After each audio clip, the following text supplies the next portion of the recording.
ॐ कस्तूरितिलकं ललाटपटले वक्षस्थले कौस्तुभं नासाग्रे वरमौक्तिकं करतले वेणुकरे कङ्कणं सर्वाङ्गे हरिचन्दनं सुललितं कंठे च मुक्तावली गोपस्त्रीपरिवेष्टितो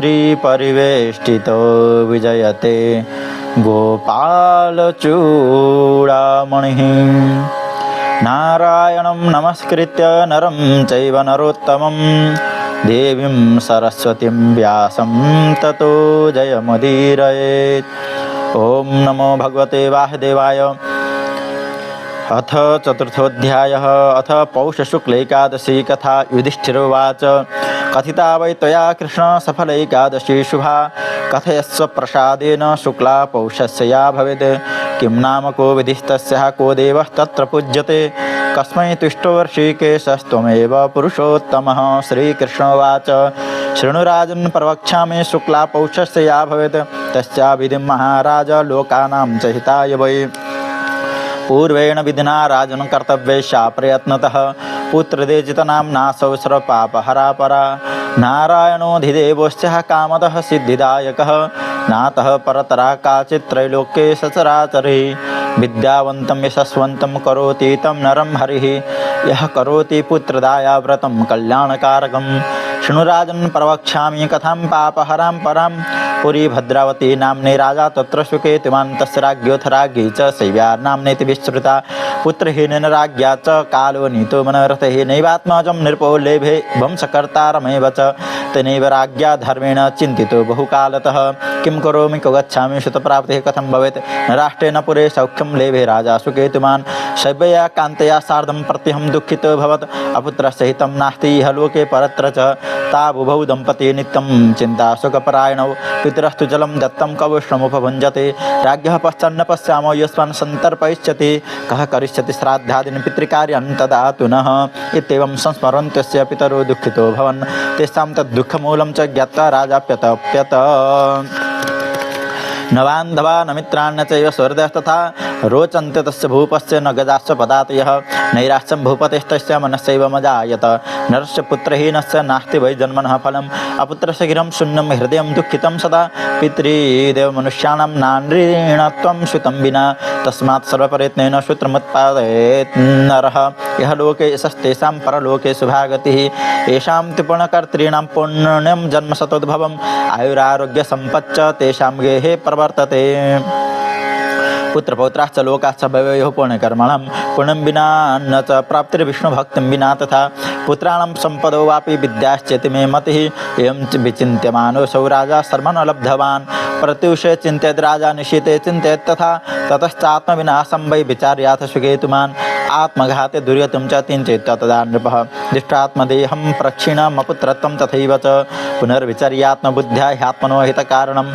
अश्वारूढस्ततो राजा जगाम गहनं वनं। पुरोहितादिह सर्वे न जानन्ते गतं नृपं। गम्भीरे विपिने राजा मृपक्षिनिषेविते। विचार तदा तस्मिन् वने वृक्षान् विलोकयन् वटान् अश्वत्थबिल्वांश्च खजूरान् पनसांस्तथा बकुलान् सप्तपर्णांश्च तिन्दुकांस्तिलकानपि शालांस्तालन्थमालांश्च ददर्श सरलान् नृपः। इङ्गुदीन् ककुभांश्चैव श्लेष्मान्तकविभीतकान् शल्यकीकरमर्दांश्च पाटलान् खदिरानपि शाखांश्चैव पलाशांश्च शोभितान् ददृशे नृपः। निर्व्याघ्रवराहांश्च सिंहान् छाकमृगानपि ददर्श भुजगान् राजा बल्मीकादविनिश्रितान् तथा वनगजान् मत्तान् कलभैः सह सङ्गतान् गवयान् कृष्णसारासन् गः श्रीगालान् छसानपि गवयान् कृष्णसारान् गः श्रीगालान् छसकानपि वनमार्जारकान् कुर्रान् झल्लकान् चमरानपि यूथपांश्च चतुर्दन्तान् कर्णी गणमध्यगान् दृष्टान् दृष्ट्वा चिन्तयामास ह्यात्मनश्च गजान् नृपः। तेषां सविचरन् मध्ये राजा शोकमवापः महदाश्चर्यसंयुक्तं ददर्श विपिनं नृपः। क्वचित् शिवारुतं श्रेणुवन्नुलोकविरुतं तथा तांस्तान् पक्षिगणान् पश्यन् बभ्राम वनमध्यगः। एवं ददर्श गहनं नृपो मध्यम गते रवौ क्षुत्रिभ्यं पीडितो राजा इतश्चेतश्च धावति चिन्तयामास नृपतिः संशुष्कगलकन्धरः मया तु किं कृतं कर्म प्राप्तं दुःखं यदीदृशं मया च तोषिता देवायज्ञैः पूजाभिरेव च तथैव ब्राह्मणा दानस्तोषिता मिष्टभोजनैः प्रजाश्च यथा कालं पुत्रवत् परिपालिताः कस्मात् दुःखं मया प्राप्तमीदृशं दारुणं महत् इति चिन्तापरो राजा जगामाथाग्रतो वनं सुकृतस्य प्रभावेण सरोदृष्टं मनोरमं मानसं स्पर्धमानं च पद्मिनी परिशोभितं कारण्डवैश्चक्रवाके राजहंसश्च नादितं मकरैर्बहिर्युक्तं मत्स्यजलचरयुतं समीपे सरसस्तत्र मुनीनामाश्रमान् बहून् ददर्श राजा लक्ष्मीवान् निमित्ते स्वसंसेविः सभ्यात् परतरं चक्षुः प्रास्फुरच्च तथाकरः स्फुरितस्तस्य राज्ञः संशितं कुलशुभलक्षणम् तस्य तीरे मुनिं दृष्ट्वा कुर्वाणं नैगमं जपम् अवतीर्य हयात् तस्मान् मुनीनामग्रतः स्थितः पृथक् पृथक् भवन्देश मुनिस्तान् संशितव्रतान् कृताञ्जलिपुटो भूत्वा दण्डवच्च प्रणम्य सः हर्षेण महताविष्टो बहुवनृपसत्तमः तमोचिस्तेऽपि मुनयः प्रसन्नाः स्म वयं तव कथयस्वाद्य वै राजन् यत्ते मनसि वर्तते राजोवाच केयूयमुग्रतपसः किमाख्या भवतामपि किमर्थमागता यूयं वदन्तु मम तत्त्वतः मुनय ऊचुः विश्वे देवा वयं राजन् स्नानार्थमिह चागताः मागो निकटमायात एतस्मात् पञ्चमेहनि अद्य एकादशी राजनपुत्रदा नाम नामत पुत्रं ददात्यसौ शुक्ला पुत्रता पुत्रमिच्छताम् राजोवाच एष वै संशयो मह्यं श्रुतस्वत्पादने महान् यदि तुष्टा भवन्तो मे पुत्रो मे दीयतां तदा मुनय ऊचुः अस्मिन्नेव दिने राजनपुत्रदा नाम वर्तते एकादशीति विख्याता क्रियतां व्रतमुत्तमम् आशीर्वादेन चास्माकं केशवस्य प्रसादतः अवश्यं तव राजेन्द्र पुत्रप्राप्तिर्भविष्यति इत्येवं वचनात् तेषां कृतं राज्ञा व्रतं शुभं द्वादश्यां पारणं कृत्वा मुनिं नत्वा पुनः पुनः आजगामगृहं राजा राज्ञी गर्भं समादधौ मुनीनां वचनेनैव पुत्रदायः प्रभावतः पुत्रो जातः तथा काले ते स्वीपणकर्मकृत पितरं तोषयामास प्रजापालो बहुवशः एतस्मात् कारणात् राजन् कर्तव्यं पुत्रदाव्रतं लोकानां च हितार्थाय तवाग्रे कथितं मया एतद्व्रतं तु ये मर्त्यः कुर्वन्ति पुत्रदाभिधं तेषां च भवेत् पुत्रो ह्यवश्यं मोक्षभागिनां पठनात् श्रवणात् राजन् सुमेधफलं लभेत् इह लोके सुखं प्राप्य परलोके महीयते यतै श्रीभविष्योत्तरपुराणे श्रीकृष्णार्जुन संवादे पौषशुक्लैकादश्याः पुत्रदानाम्न्या महात्म्यं सम्पूर्णं हरये नमः। श्रीकृष्ण गोविन्द हरे मुरारे हे नाथ नारायण वासुदेव अनंत वैकुंठ मुकुंद कृष्ण गोविंद दामोदर माधवेति कुले श्रीपुत्रता एकादशी महिमा वर्णन की जय हो। ओम ध्येयं सदा परिभवग्नमवेष्टदोहं तीर्थास्पदं शिवविरिञ्चिनुतं शरण्यं भृत्यार्तिहं प्रणतपालभवावधिपोतं वन्दे महापुरुषते चरणारविन्दम्। अकारण करुणावरुणालय भक्तवांछा कल्पतरु सर्वेश्वर सर्वनियंता भगवान श्री हरि की परम अनुकंपा से आज हम लोग पौष शुक्ल पक्ष की जो एकादशी हैं जिनका नाम पुत्रदा है उनका महात्मा श्रवण करने जा रहे हैं। भगवान श्री कृष्ण जी श्रीमद् भागवत महापुराण में कहते हैं नृदेहमाद्यं सुलभं सुदुर्लभं प्लवं सुकल्पं गुरुकर्णधारं मयानुकूलेन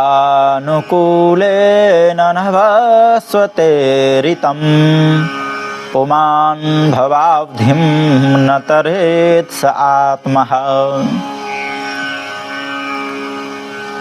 यह मनुष्य शरीर अत्यंत दुर्लभ है। भगवान की कृपा से हमें यह सुलभ हुआ भी है और यह शरीर संसार रूपी सागर के लिए एक नौका के समान है और अत्यंत सुदृढ़ यह नौका भगवान के द्वारा प्रदत्त है। और इस नौका को पार लगाने वाले खेवैया भगवान कहते हैं कि गुरु कर्णधारम, गुरु ही इसका कर्णधार है। अर्थात हम संसार सागर में आए हैं, यदि शरीर रूपी नाव को प्राप्त करके जीवात्मा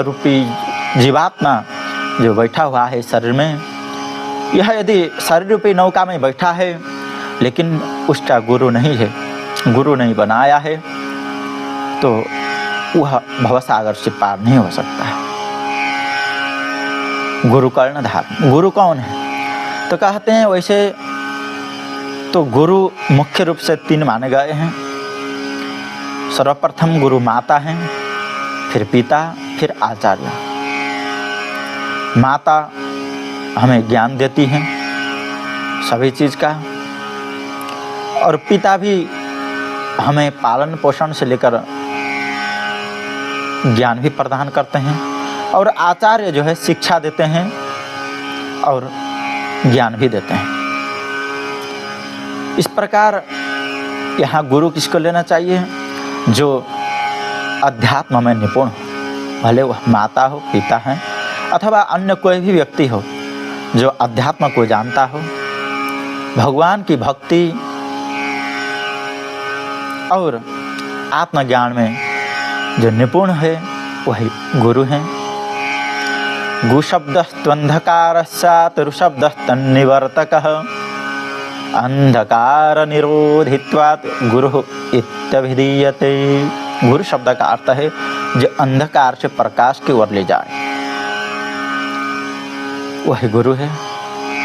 और भगवान कहते हैं कि जो व्यक्ति मुझे प्राप्त करने के लिए यत्नशील रहता है, उसके लिए सारी परिस्थितियां मैं अनुकूल कर देता हूँ, उसकी व्यवस्था में कर देता हूँ। ऐसा कहते हैं, मया अनुकूलेन नभस्वते ऋतम पुमान भवाब्धिम न तरेत स आत्मा। जो व्यक्ति इस प्रकार शरीर को, मनुष्य शरीर को प्राप्त करके गुरु को कर्णधार बना करके इस संसार सागर से पार नहीं हो सकता, पार होने के लिए उपाय नहीं करता है, वह आत्महंता अर्थात आत्मघाती है, ऐसा भगवान ने कहा है। गुरु कैसा होना चाहिए? तो कहते हैं जो ज्ञानवान हो, शाब्दे परे च निष्णातम ब्रह्मण्युपसमाश्रयम्, ऐसा कहा गया है। जिज्ञासु को गुरु ऐसा बनाना चाहिए जो शब्द ब्रह्म और परब्रह्म में निष्णात हो।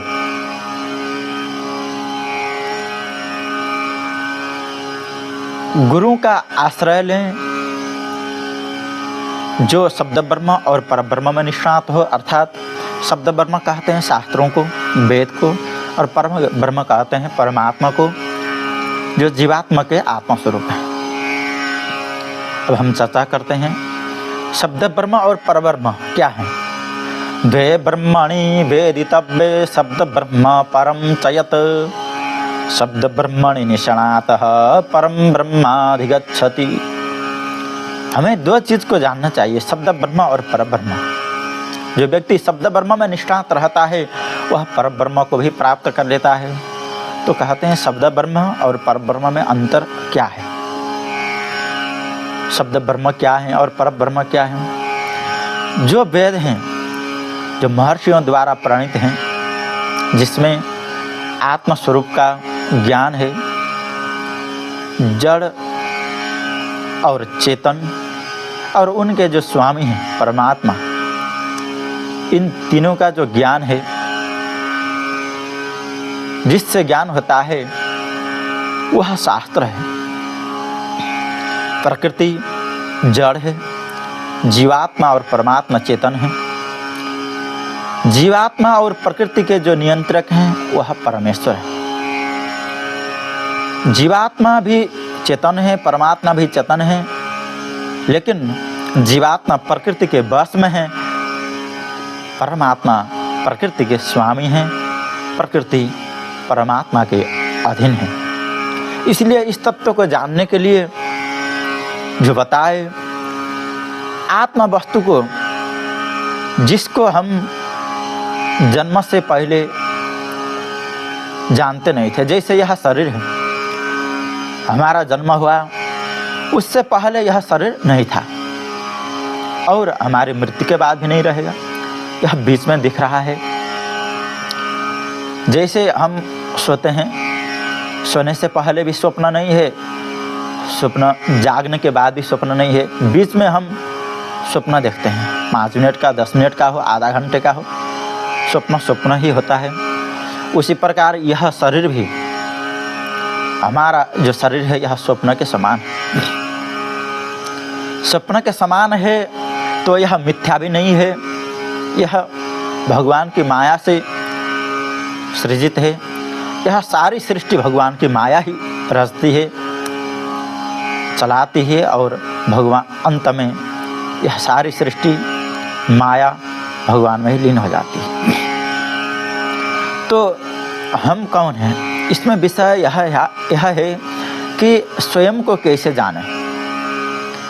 जब शरीर ही मिथ्या है, यह संसार ही माया है, तो जानने के लिए क्या है? तो कहते हैं कि जो यथार्थ वस्तु है उसको जानना चाहिए। हमारी जो आत्मा है, चेतन जीवात्मा है, यह सुख दुख से परे आनंद स्वरूप है और यह प्रकृति जो है सुख दुख का कारण भी है। संसार को भगवान ने दुखालयम अशाश्वतम यह कहा गया है, दुख का घर है और नित्य भी नहीं है, क्षणभंगुर है। इसलिए इस विषय में जो ज्ञान प्रदान करें वह शब्द ब्रह्म है, शास्त्र हैं। भगवान श्री कृष्ण गीता जी में कहते हैं, श्रेयान् द्रव्यमयाद यज्ञात ज्ञान यज्ञ परन्तप सर्वं कर्माखिलं पार्थ ज्ञाने परिसमाप्यते। जब प्रकृति से प्राप्त हवि घृत आदि पदार्थ हैं, अन्न आदि पदार्थ हैं, उनके द्वारा जो पूजा की जाती है वह द्रव्य यज्ञ है। और जो शास्त्र के द्वारा आत्मचिंतन, परमात्मा चिंतन और प्रकृति स्वरूप का जो चिंतन किया जाता है और सबसे परे स्वयं का स्वरूप जो ज्ञान जिससे होता है, उसका जो चिंतन किया जाता है, स्वाध्याय किया जाता है, उसको ज्ञान यज्ञ कहा जाता गया है। द्रव्य यज्ञ से, जिसमें प्रकृति के वस्तु हों, सामग्री हों, अन्न हो, पूजा की सामग्री, पुष्प, पत्र, पुष्प, जल आदि हों, इत्यादि के द्वारा, हवि इत्यादि के द्वारा जो पूजा की जाती है वह द्रव्य यज्ञ है। और शास्त्रीय आत्मचिंतन के द्वारा जो पूजा की जाती है अर्थात चिंतन किया जाता है उसको ज्ञान यज्ञ कहा गया है। द्रव्य यज्ञ से ज्ञान यज्ञ श्रेष्ठ है, क्योंकि कर्म की कभी समाप्ति नहीं होती है। एक कर्म करेंगे फिर दूसरा कर्म, एक कर्म के लिए दूसरा कर्म प्रारंभ होता है। हम एक कर्म करते हैं तो उस कर्म के दोष के मार्जन के लिए दूसरा कर्म करना पड़ता है। हम हवन करने के लिए कार्य करते हैं, हवन करते हैं, तो हवन के समय लकड़ी में कीड़े हो सकते हैं, चावल में, जौ में, तिल में, अथवा यज्ञ भूमि में भी कोई जंतु हो सकता है, वहाँ भी हिंसा हो सकती है। यानी कर्म से कर्म की समाप्ति कभी नहीं हो सकती है। जिस प्रकार हम खेती करते हैं, हम अन्न, गेहूँ, धान इत्यादि लगाते हैं, तो उसमें अनेक प्रकार के खरपत इत्यादि जो घास हैं वह स्वयं उग जाते हैं। एक बार उसको फेंक दो तो फिर दोबारा फिर उग जाते हैं, उनको उगाना नहीं पड़ता है। उसी प्रकार हम कर्म करते जाते हैं, एक अच्छा कर्म किए और स्वभाव से फिर बुरा कर्म भी आ जाता है। यह प्रकृति का स्वभाव है। इसलिए ज्ञान यज्ञ को बड़ा कहा गया है। तो वह ज्ञान यज्ञ कैसे प्राप्त हो? तद्विद्धि प्रणिपातेन प्रश्नेन सेवया उपदेक्षन्ति ते ज्ञानम ज्ञानिनः तत्वदर्शिनः। जो तत्वदर्शी ज्ञानी पुरुष हैं उनके पास जाएं। तद्विद्धि प्रणिपातेन प्रश्नेन सेवया, उनसे प्रणाम करें, जिज्ञासा करें, उनकी सेवा करें, तब वे हमें ज्ञान का उपदेश दें। वास्तविक जो ज्ञान स्वरूप आत्मा है उसका जब ज्ञान हो जाता है, स्वयं से स्वयं को हम जब जान लेते हैं तो सारे कर्म समाप्त हो जाते हैं।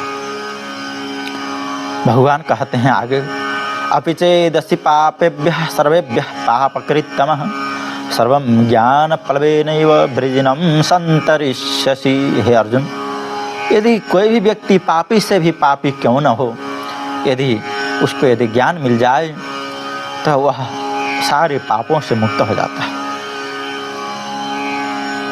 क्योंकि व्यक्ति जब कोई भी कार्य करता है उसके लिए 5 निमित्त बताए हैं।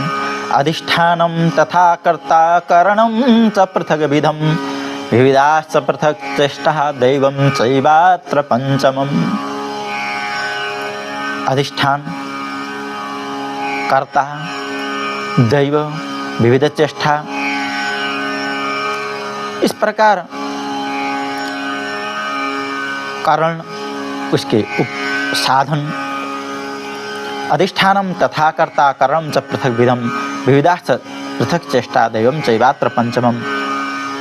इस प्रकार 5 को किसी भी कार्य के लिए निमित्त माना गया है। लेकिन यह पुरुष जीवात्मा जब अपने शरीर में अहम भाव रखता है तो सारे कर्मों का कर्ता वह स्वयं हो जाता है। वह स्वयं को जान नहीं पाता है और शरीर के लिए अनेक प्रकार के पाप कर्म करता है। शरीर के लिए जब वह पाप कर्म करेगा तो उसका फल भी उसको भोगना पड़ता है। जब आत्मज्ञान होगा तो शरीर के प्रति माया मोह ममता नहीं होगी तो वह पाप कर्म से भी निवृत्त होगा। और जब वह पाप कर्म से निवृत्त होता जाएगा तो उसका अंतःकरण स्वतः शुद्ध होता जाएगा। इसलिए जो शब्द ब्रह्म है, ज्ञान है, उसके माध्यम से परमात्मा को जानना चाहिए। यह ज्ञान है, शब्द ब्रह्म है। और पर ब्रह्म क्या है? हम जो ब्रह्म की चर्चा कर रहे थे, शब्द ब्रह्म और पर ब्रह्म के विषय में। शब्द ब्रह्म तो बता दिए, जिससे ज्ञान आत्मज्ञान प्राप्त हो वह शब्द ब्रह्म है। तो पर ब्रह्म क्या है? तो पर ब्रह्म को जानने के लिए शास्त्र तो केवल साधन है, ज्ञान तो केवल साधन है। पर ब्रह्म स्वयं सबके हृदय में विराजमान है। ईश्वरः सर्वभूतानां हृदयेऽर्जुन तिष्ठति भ्रामयन् सर्वभूतानि यंत्रारूढ़ानि मायया। हृदय में विद्यमान है। उनको ढूंढने के लिए हमें बाहर जाना नहीं पड़ता है। हम देखते हैं कि हम अपनी आत्मा के लिए, आत्मतुष्टि के लिए सब कुछ कार्य करते हैं। हम स्वयं कौन हैं यह जान नहीं पाते हैं। क्यों? परांचि खाने व्यतीर्णत स्वयंभू। ब्रह्मा जी ने जब सृष्टि की तो सारी इंद्रियां बाह्य विषयों की ओर लगा दिया। अंतर जो आत्मा है उसको जानने के लिए मनसैव पुरा देवम, ऐसा कहा गया। मन से मने सैवानुद्रष्टव्यम। आत्मा को जानने के लिए क्या चाहिए? मन चाहिए। मन को शांत करें, बाह्य विषयों से हटा करके जब इसको एकाग्र करके, मन को एकाग्र करके सांसारिक बाह्य विषयों को हटा करके, विषयों से मन को हटा करके अपने अंदर ही चिंतन करने लगे, तब स्वयं से स्वयं का साक्षात्कार होता है। जिस प्रकार हम स्वप्न अवस्था में, शयन अवस्था में सांसारिक विषयों को भूल जाते हैं और स्वयं से स्वप्न में स्वयं का अन्य रूप में बाहर विचरण करते हुए भी देखते हैं, उसी प्रकार जो हमारे अंदर चेतन तत्व है वही आत्मा है। उसी को वासुदेव, नारायण, राम, कृष्ण, शिव इत्यादि के नाम से भी जान सकते हैं। अर्थात हमारे अंदर जो विद्यमान परमात्मा का जो अंश है, जीवात्मा परमात्मा तो हो नहीं सकता है, लेकिन वह उसका अंश है, सजातीय है। अंश का तात्पर्य सजाती है। जिस प्रकार मनुष्य और मनुष्य की मित्रता होती है, तो मनुष्य मनुष्य में पृथकता भी रहती है।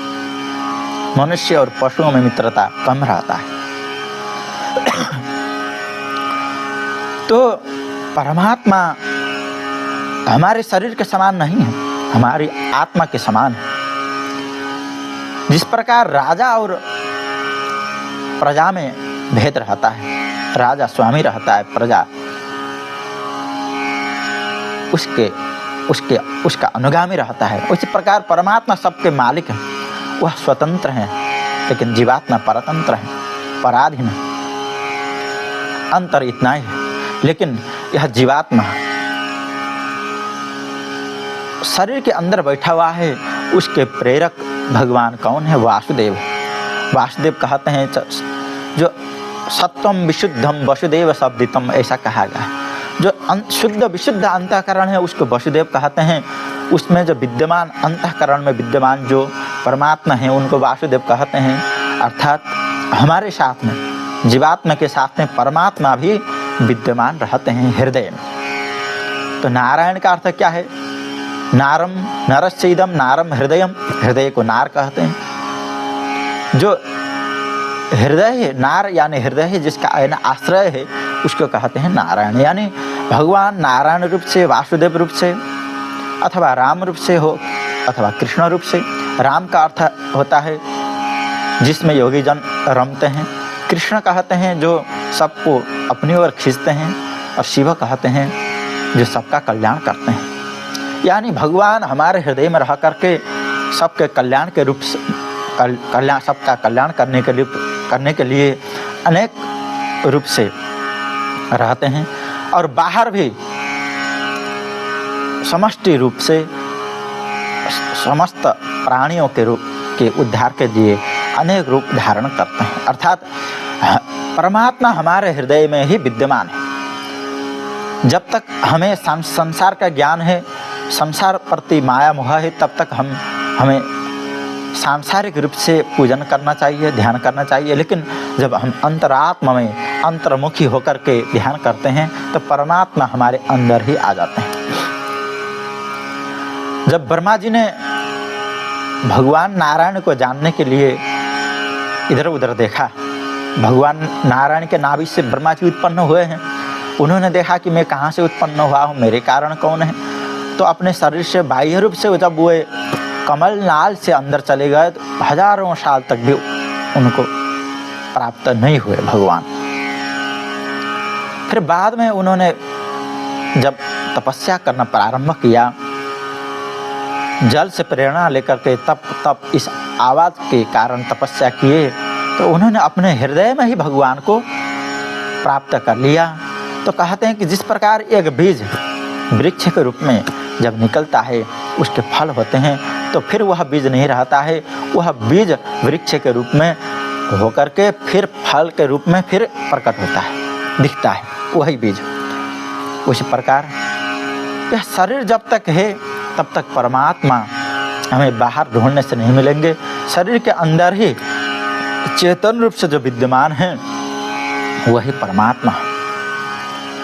भगवान श्री कृष्ण के साथ जो बाल गोपाल हैं, वह जब वन भोज में भ्रमण कर रहे थे तो उस समय क्या हुआ, ब्रह्मा जी ने भगवान श्री कृष्ण की परीक्षा करने के लिए सारे ग्वाल वालों को, बछड़ों को चुरा करके ले गए, और इधर भगवान उन ग्वाल बाल और बछड़ों के रूप में प्रकट हो गए।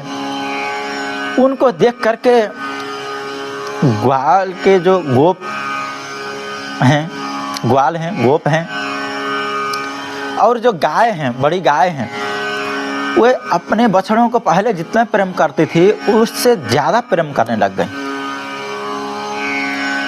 बलराम जी ने जब यह देखा कि सब जो गाय हैं अपने छोटे छोटे बछड़ों को छोड़ करके जो भगवान श्री कृष्ण चराने के लिए ले गए थे, उन बछड़ों के प्रति अत्यंत आकृष्ट हो रही हैं, उनको प्रेम कर रही हैं।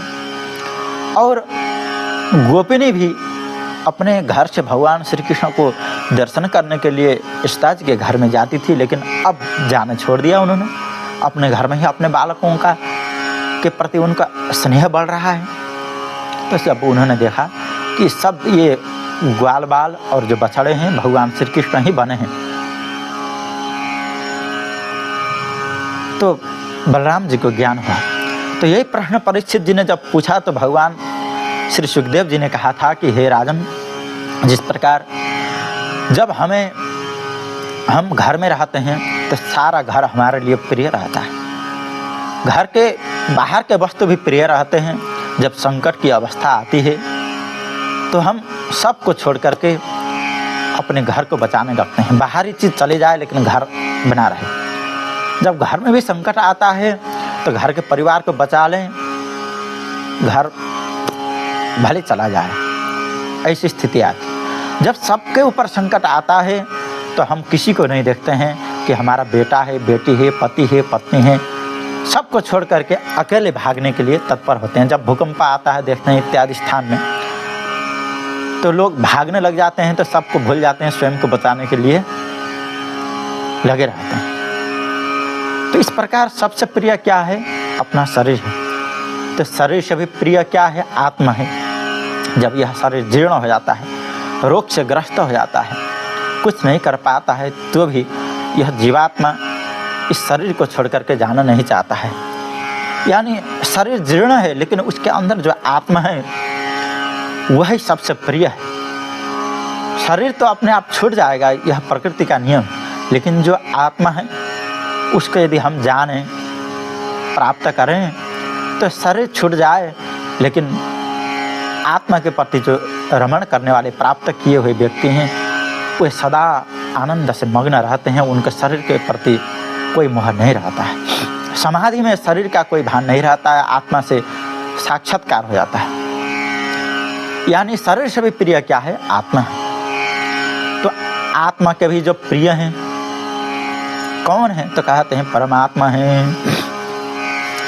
कृष्ण में सर्वेषां अपि भूतानां निरपस्वात्मैव वल्लभ इतरे पत्य विद्यात्याः तद्वल्लभतयैव हि।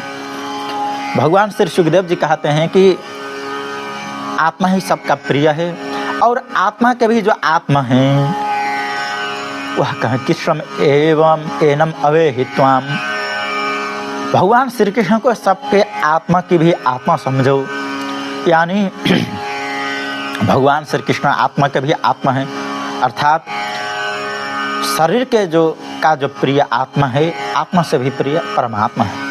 यानी जब हम परमात्मा को जान लेते हैं तो संसार तो छूट ही जाता है, तो साथ में शरीर भी हम छोड़ करके परमात्मा के प्रति आकृष्ट हो जाते हैं। यानी गोपियाँ सारे संसार को छोड़ करके परमात्मा में लग गईं। क्यों? क्योंकि उन्होंने परमात्मा को जान लिया, उनको शरीर के प्रति भान नहीं था। गोपियों का भाव भगवान श्री कृष्ण के प्रति काम भाव नहीं था, वह प्रेम भाव था। वह ऐसा प्रेम कि उनको शरीर के प्रति शुद्ध बुद्ध नहीं थी। इस प्रकार जो आत्मा का ज्ञान है, और आत्मा के जो आत्मा है वही परब्रह्म है। शब्द ब्रह्म के द्वारा, केवल शास्त्रीय ज्ञान द्वारा हम आत्मा को जान सकते हैं, लेकिन परमात्मा को जानने के लिए परमात्मा की कृपा होनी चाहिए। यो ब्रह्मांडं विदधाति पूर्वं यो वै वेदांस प्रणोति तस्मै तमहदेवम् आत्मबुद्धि प्रकाशम मोक्ष वै शरणमहं प्रपद्ये। ऐसा श्रुति कहती हैं। परमात्मा के शरण में जाना चाहिए। क्यों? नायमात्मा प्रवचनेन लभ्यो न मेधया वा बहुधा श्रुतेन यमे वैश वृणुते तेन लभ्यस्तस्य आत्मा वृणुते तन्म स्वाम। यह आत्मा ज्ञान से, नायमात्मा प्रवचनेन लभ्यो, प्रवचन सुन के, दूसरे को सुना करके, दान दे करके, यज्ञ करके, बहुत बड़ी बुद्धि से, बहुत जगह सुनते रहने से, सबके पास जा करके अनेक ज्ञान लेने से, अनेक पूजा करने से भगवान प्राप्त नहीं होते हैं। भगवान की कृपा जब जिसके ऊपर होती है, कौन भगवान? जो हृदय में विराजमान है, जो सबको जीवित रखते हैं, आत्मा को सहारा देते हैं।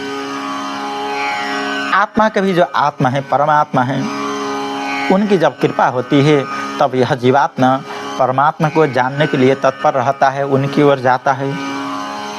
इसलिए परमात्मा को अवश्य जानना चाहिए। द्वे ब्रह्मणि वेदितव्ये शब्द ब्रह्म परम च यत् शब्द ब्रह्मणि निष्णातः पर ब्रह्माधिगच्छति। इस प्रकार बताया गया है। संसार के जितने संबंध हैं वह केवल स्वार्थ में आधारित है, लेकिन जो धर्म पूर्वक जो संबंध होता है, माता पिता का पुत्र के साथ जो संबंध है धर्म पूर्वक है, और शास्त्रीय विधान से जो पति पत्नी के प्रति जो संबंध रहता है वह भी शास्त्र पूर्वक रहता है। जब हम शास्त्र को साथ में लेकर के चलते हैं तभी हमें परमात्मा की कृपा होती है। श्रुति स्मृतिमवै भाग्ये यस्तानुल्लंघ्य वर्तते आज्ञाच्छति मम द्रोही मद्भक्तोऽपि न वैष्णवः। भगवान कहते हैं वेद और स्मृतियाँ मेरी ही आज्ञा स्वरूप हैं। जो व्यक्ति इनका उल्लंघन करके विचरण अपना स्वार्थ से कार्य करता है वह आज्ञाच्छति है, वह वैष्णव होकर के मेरा भक्त होने पर भी वह वैष्णव नहीं है, ऐसा भगवान कहते हैं। अर्थात अपने स्वार्थ के लिए व्यक्ति क्या नहीं करता है। हम देखते हैं कि कोई व्यक्ति, कोई स्त्री हो अपने पति के प्रति प्रेम रखती है तो वह पति के प्रिय के लिए नहीं रखती है, वह अपने प्रिय के लिए रखती है। जब वह उसे पति से कुछ नहीं मिलता है तो पति को भी छोड़ देती है, उपेक्षा करती है।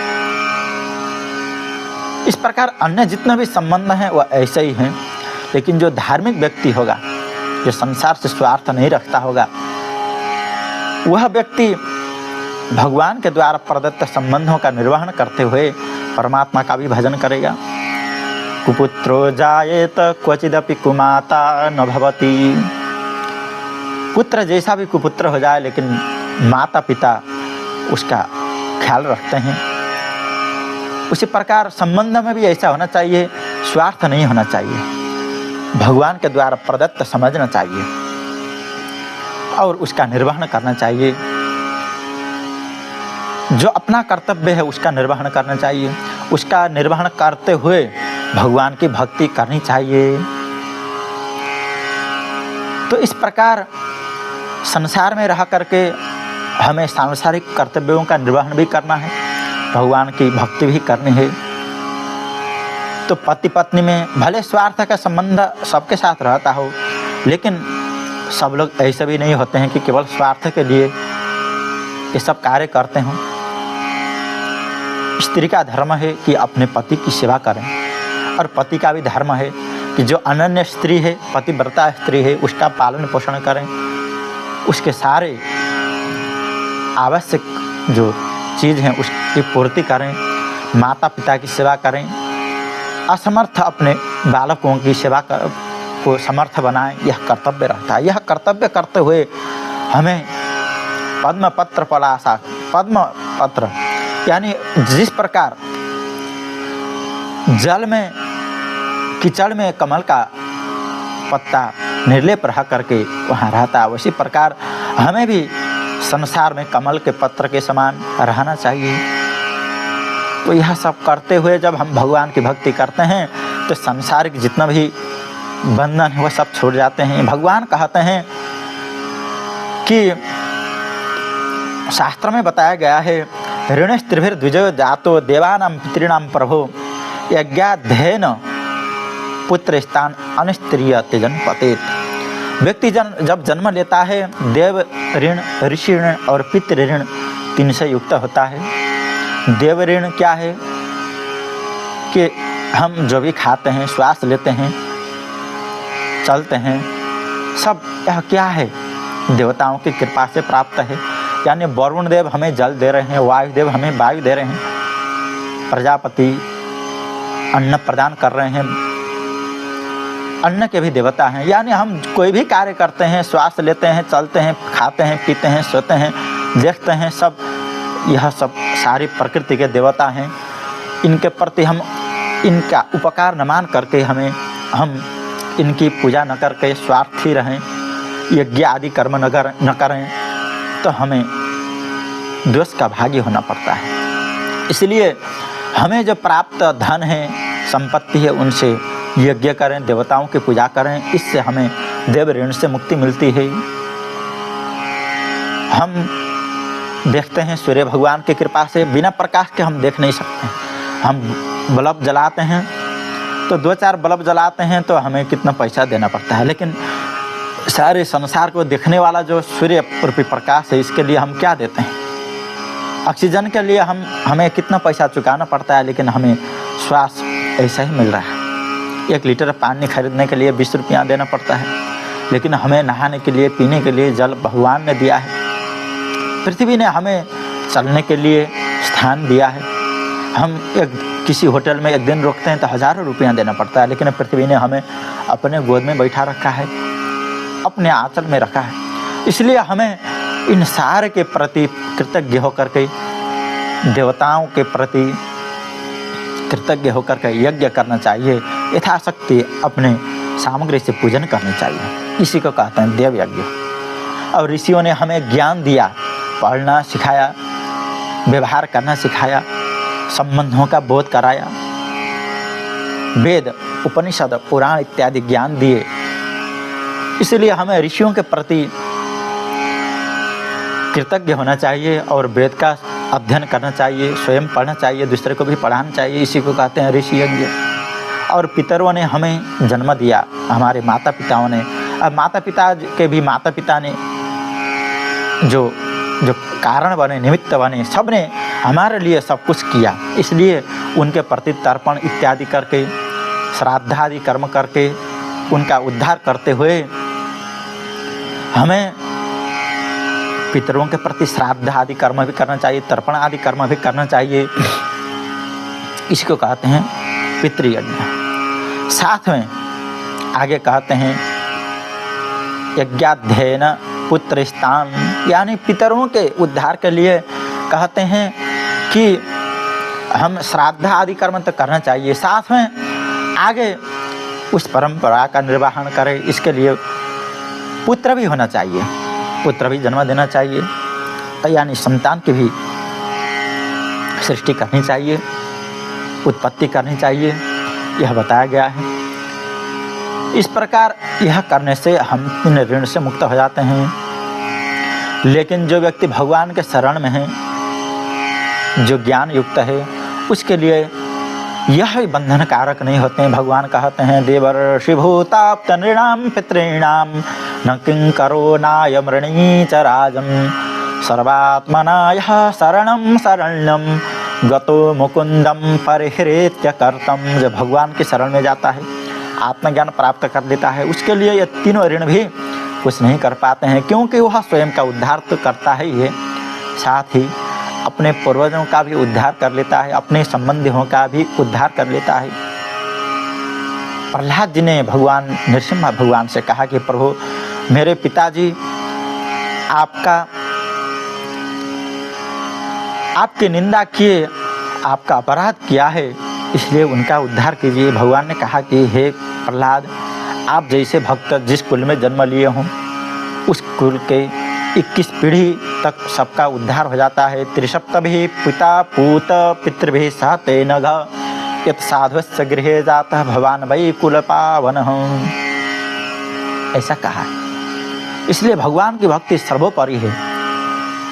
पद्म पुराण में भी कहा है कुलम पवित्रम जननी कृतार्था वसुंधरा भाग्यवती च तेन स्वर्गस्थितास्ते पितरोऽपि धन्या येषां कुले वैष्णव नामधेयः। जिसके कुल में भगवान विष्णु का भक्त जन्म लेता है, वह कुल पवित्र होता है, माता कृतार्थ होती हैं और पृथ्वी भी धन्य, अपने को धन्य महसूस करती हैं। और जिनकी मुक्ति हुई है, जो स्वर्ग में गए हैं, ऐसे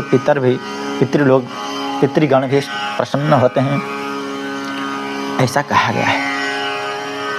अब भगवान की भक्ति तो सबको सुलभ नहीं होती, ज्ञान तो सबको प्राप्त नहीं होता है, एक ही बार में यह ज्ञान भी प्राप्त नहीं होता है, एक ही बार में गुरु भी नहीं मिलते हैं। तो क्या करना चाहिए? भागवत में यह कहा गया है भगवान सबको मुक्ति तो देते हैं, लेकिन भक्ति नहीं देते हैं। भक्ति सर्वोपरि, भक्ति करनी चाहिए। साथ में आगे बताया गया है कि जब भक्ति प्राप्त न हो, भक्ति के लिए कोई मार्ग न हो, अथवा गुरु प्राप्त नहीं हुए हों, तो उसके लिए यत्न तो करना ही चाहिए। और वह भी कैसे प्राप्त होती है? भगवान की कृपा से। तो भगवान की कृपा के लिए क्या करना चाहिए? तो व्रत आदि करनी चाहिए।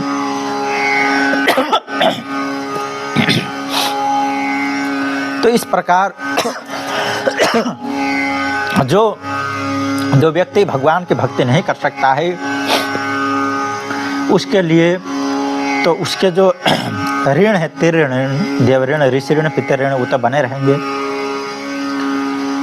तो उसका समाधान कैसे होगा, यानी उससे मुक्ति कैसे होगी? तो अध्ययन आदि के द्वारा ऋषि ऋण, यज्ञादि के द्वारा देव ऋण, और संतानोत्पत्ति पुत्र उत्पादन के द्वारा पितृ ऋण से मुक्ति हुआ जा सकता है। तो उसमें जो पितृ ऋण है, उससे मुक्त होने के लिए पुत्र की आवश्यकता होती है। तो पुत्र की प्राप्ति कैसे हो? तो कहते हैं कि आज की जो एकादशी है, पुत्रता एकादशी है, उनका जो श्रवण करते हैं उनको पुत्र की प्राप्ति होती है। तो उसकी कथा क्या है? तो उसके विषय में हम कथा श्रवण करते हैं।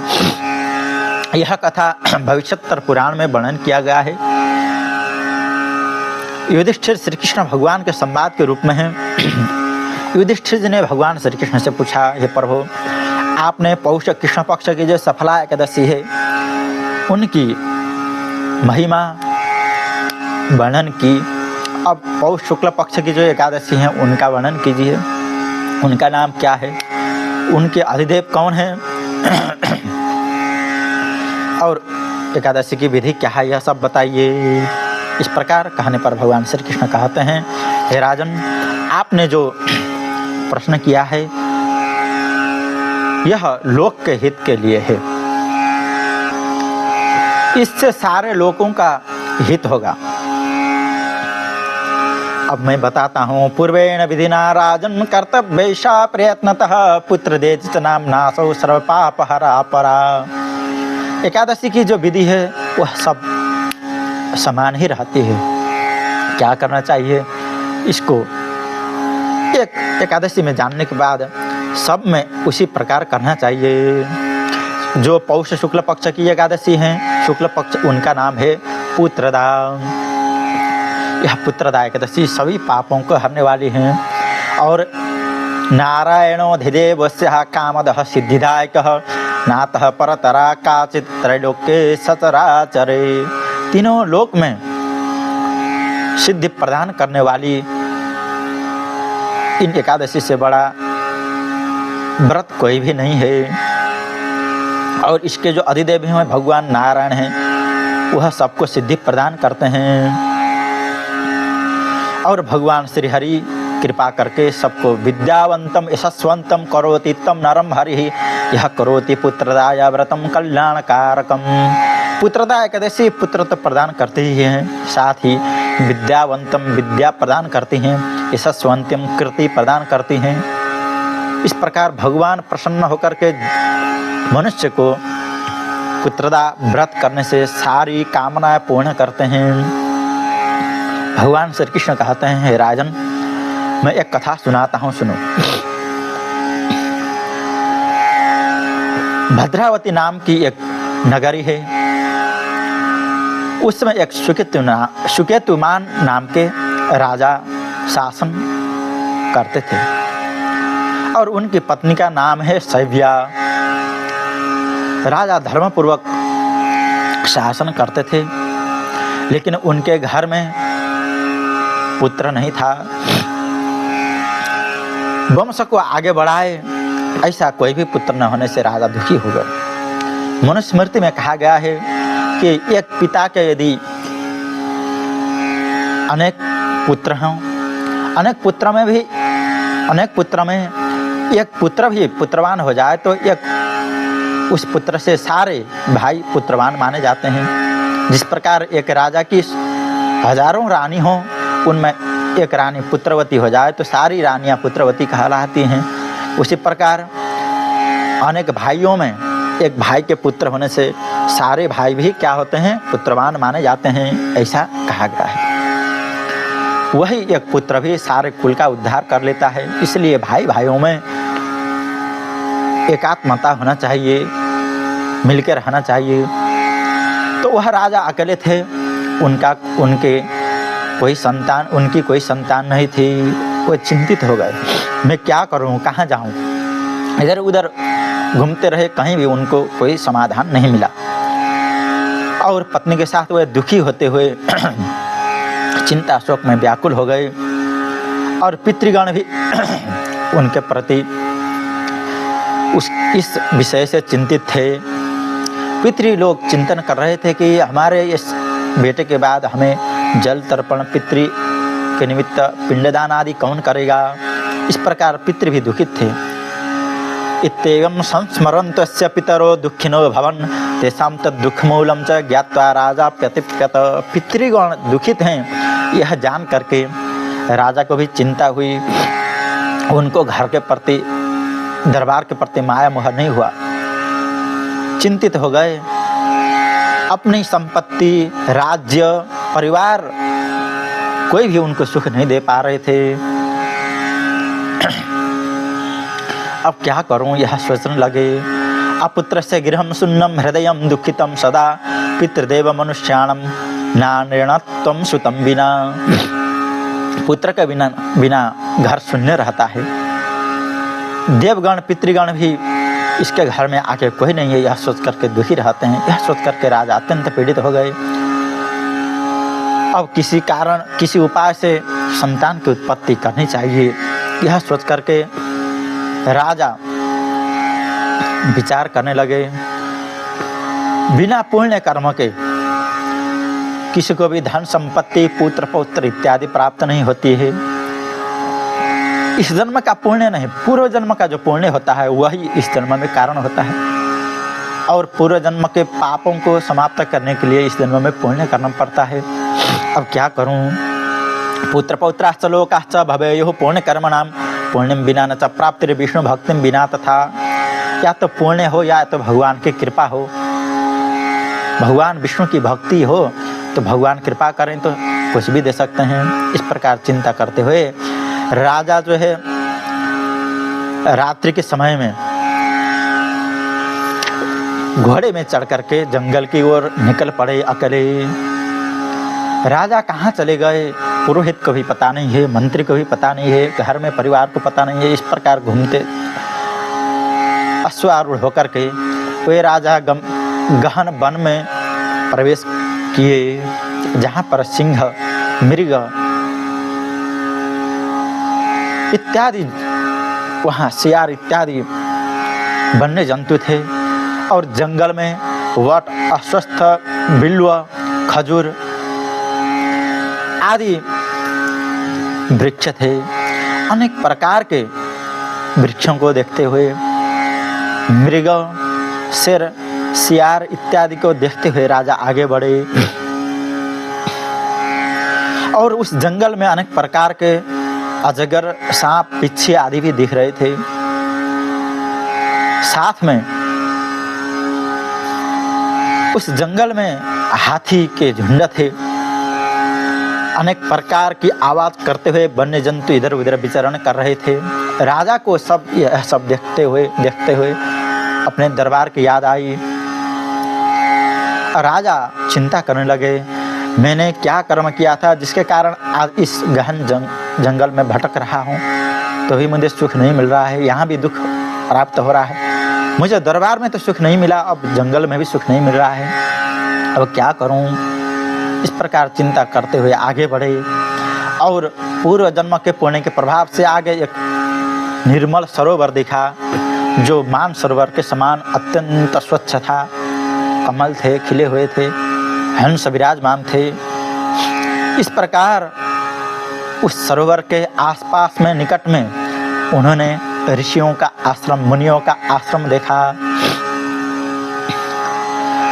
इस प्रकार देखने के बाद उन्होंने वह तत्काल घोड़े से उतरे और ऋषियों के आश्रम में जाकर के ऋषियों को की वंदना की, प्रणाम किए और पूछे कि आप कौन हैं, आप अत्यंत तपस्वी लग रहे हैं, आप बताइए। मुनियों ने कहा कि विश्वदेवा वयं राजन् स्नानार्थमिह चागताः माघो निकटमायाते तस्मात् पंचमे हनि। हे राजन, आज के 5 दिन बाद माघ महीना आ रहा है। माघ महीने में स्नान करने का बहुत महत्व है।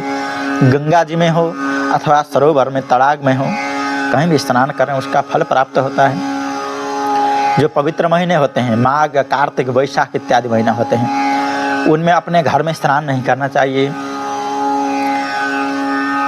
किसी हो सके तो गंगा जी में स्नान करें, न हो सके तो उससे गंगा जी उपलब्ध न हो तो कोई बड़ी नदी जो समुद्र में जा कर के मिलती हो उसमें स्नान करें। वह भी उपलब्ध न हो तो बड़े सरोवर में स्नान करें। वह भी उपलब्ध न हो तो किसी झरने में जा कर के स्नान करें। वह भी उपलब्ध न हो तो जमीन से निकलता हुआ ताज़ा जो जल है, पानी है, उससे स्नान करें। ऐसा बताया गया है। यह नियम बनाना चाहिए। तो विश्वदेव ने कहा कि हम माघ महीना आ रहा है, इसलिए इसमें स्नान करने के लिए यहाँ पर आए हैं, इस सरोवर में स्नान करने आए हैं। और आज जो है अद्य है एकादशी राजन पुत्रदा नाम नामतः पुत्रम ददात्यसो शुक्ला पुत्रदा पुत्रमिच्छताम। आज के 5 दिन बाद माघ महीना प्रारंभ होगा। तो आज हम लोग यहाँ स्नान करने आए हैं क्योंकि आज पुत्रदा एकादशी है।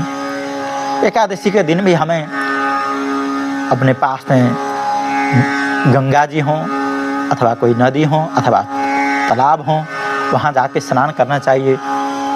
तो ऋषि मुनियों ने कहा कि आज एकादशी व्रत का दिन है।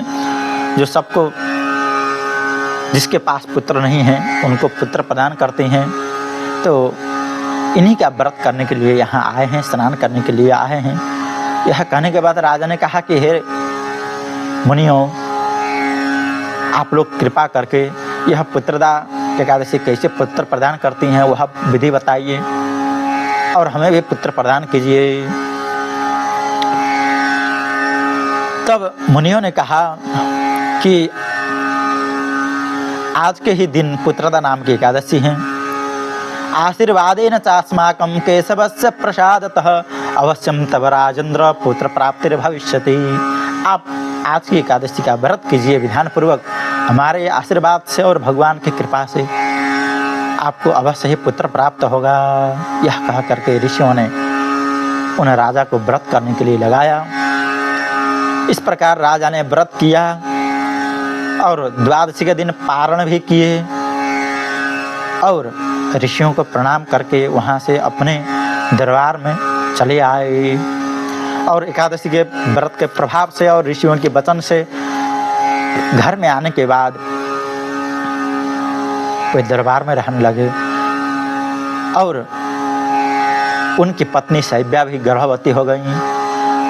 पुत्रो जात तथा काले तेजस्वी पुण्य कर्म कृत पितरम तोषयामास प्रजापालो बभूवः। एकादशी पुत्रदा एकादशी के व्रत के प्रभाव से उनका अत्यंत तेजस्वी पुण्य कर्म करने वाला, पितरों को संतुष्ट करने वाला पुत्र उत्पन्न हुआ, जिसने प्रजा का भी पालन किया। ऐसे पुत्र को देख करके राजा अत्यंत प्रसन्न हुए और पुत्र को राज्य दे करके उन्हीं भगवान श्री हरि के ध्यान के लिए फिर जंगल में जाकर के तपस्या किया और भगवान को प्राप्त किया। इस प्रकार जिन राजा सुकेतुमान नाम के राजा थे उनको पुत्र नहीं था, उनको भी पुत्र की प्राप्ति हुई। जो व्यक्ति इन व्रत का, एकादशी का व्रत करते हैं उनको भी पुत्र की प्राप्ति होती है। एतद्वर्तुं तु ये मर्त्यः कुर्वन्ति पुत्रदाभिधं तेषां च भवेत् पुत्रो ह्यवश्यं मोक्षभागिनां। पुत्र तो प्राप्त होगा ही, साथ साथ वह मोक्ष के भी भागी होते हैं। और पठनात् श्रवणात् राजन अश्वमेध फलम लभेत यह लोके सुखम प्राप्य परलोके महीयते। जो व्यक्ति एकादशी व्रत का पारायण करते हैं, पाठ पारायण करते हैं, श्रवण करते हैं, उनको भी अश्वमेध यज्ञ का फल प्राप्त होता है और इस लोक में सुख प्राप्त करके अंत में भगवान श्री हरि के लोक को प्राप्त करते हैं। बोले श्री पुत्रदा एकादशी की जय हो, श्री लक्ष्मीनारायण भगवान की जय हो। इस प्रकार भगवान श्री हरि की जो भक्ति है, व्रत है, वह हमें यह लोक यानी सांसारिक सुख को भी प्राप्त कराती है और साथ में भगवान की भक्ति हमें मोक्ष को भी प्रदान करती है। भगवान का नाम जप करना है। भगवान के जो दिन हैं, वासर हैं, हरिवासर भी कहा जाता है। जब एकादशी तिथि है, जन्माष्टमी इत्यादि हैं, रामनवमी नवमी है इत्यादि जो हैं व्रत, ये भगवान के ही व्रत हैं। हरिवासर कहा गया है इसलिए इनमें व्रत करना, भगवान का नाम लेना, भगवान की भक्ति करना, भगवान की पूजा करना, ये सारे क्या हैं, भगवान के प्राप्ति के साधन। ये सारे व्रत हमें इस लोक में सुख भी प्रदान करते हैं और अंत में मोक्ष भी प्रदान करते हैं। इसलिए हमें प्रयत्नपूर्वक एकादशी आदि का व्रत करना चाहिए, नियम करना चाहिए और एकादशी के दिन भगवान का नाम जप करना चाहिए। यथाशक्ति दूसरों की सेवा करनी चाहिए, कीर्तन कथा श्रवण आदि करनी चाहिए। समय को भी भगवान के निमित्त अर्पण करना चाहिए, भगवान की कथा श्रवण करना चाहिए, भगवान का नाम जप करना चाहिए और रात्रि के समय में भी जागरण करना चाहिए। इस प्रकार करने से हमारी सारी मनोकामनाएं भी पूर्ण होती हैं और भगवान श्री हरि के परम पर वैकुंठ की भी प्राप्ति होती है। बोले श्री पुत्रदा एकादशी की जय हो, श्री लक्ष्मीनारायण भगवान की जय हो, श्री सीतारामचंद्र भगवान की जय हो, श्री राधा कृष्ण भगवान की जय हो, श्री श्याम सदाशिव जी की जय हो। जय जय श्रीमन्नारायण।